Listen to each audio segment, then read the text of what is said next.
Hey, what's up guys, in this video we're going to talk about mostly used array search methods in JavaScript. So first of all, we're going to create one array of colors. So here we have one array of 3 colors. Now we're going to apply different search methods over that array. So first of all, we have the indexOf method. So the indexOf method searches an array for the value and it returns the index of that position, and if the value is not found, then it's gonna return -1. Like in example, we can console log colors dot indexOf, and here we have to pass the value that we are searching for. Example, we can pass in red, and you can see it is returning the index of red, which is 0 because this is the first element. Similarly, also we can pass in green, which has the index of 2. But if we pass something that is not in the array like orange, then you can see it is returning -1. And here also we can pass one second parameter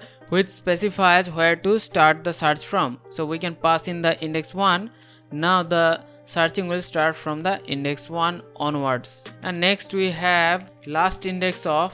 So the lastIndexOf method is same as the indexOf, but here it returns the last occurrence of the specifier element. Like in example, colors dot lastIndexOf. Here you have to pass in the search value like red. You can see we are getting 0, but suppose we have another red, then you can see it is returning 3. So the lastIndexOf searches from the last of the array towards the beginning, and the red is found at the last index, which is 3. And it also takes one optional second parameter which specifies where to start the search from.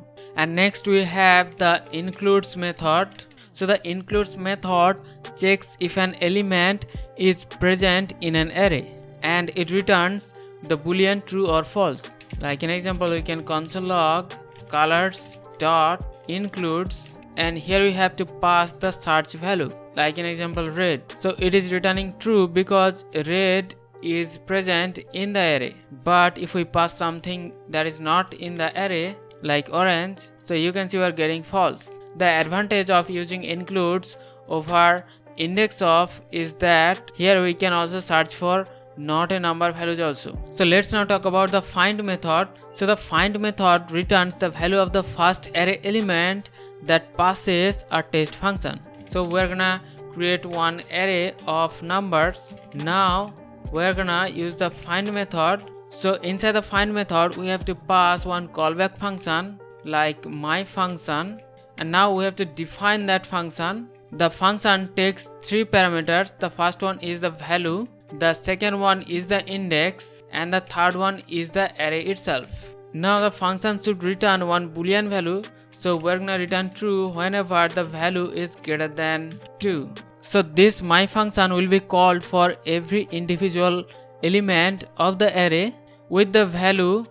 Like for the first call, the value will be 1, the index will be 0, and the whole array will be passed to the function, and it will check if the value is greater than 2. So in this case the value is not greater than 2, so this will return false. Because this is returning false, so it will go on to the next element, and in the next iteration the value will be 2, the index will be 1, and the whole array will be passed. Because the value again is not greater than 2, so it will return false. So it will continue with the third value. So in case of the third value, the value will be 3, the index will be 2, and the whole array will be passed. And you can see the value is greater than 2, so it will return true. Because this is returning true, the find method will return that value, and that's how we are getting 3 here. And next we have the findIndex method. So the findIndex method returns the index of the first array element that passes a test function. So this is also similar to the find method. So we're gonna use the same array dot findIndex, and here also we have to pass one callback function like my index. Now we have to define that function. Here also it takes the value as first parameter, then the index of that value, and then the whole array. Now here we have to return one boolean value.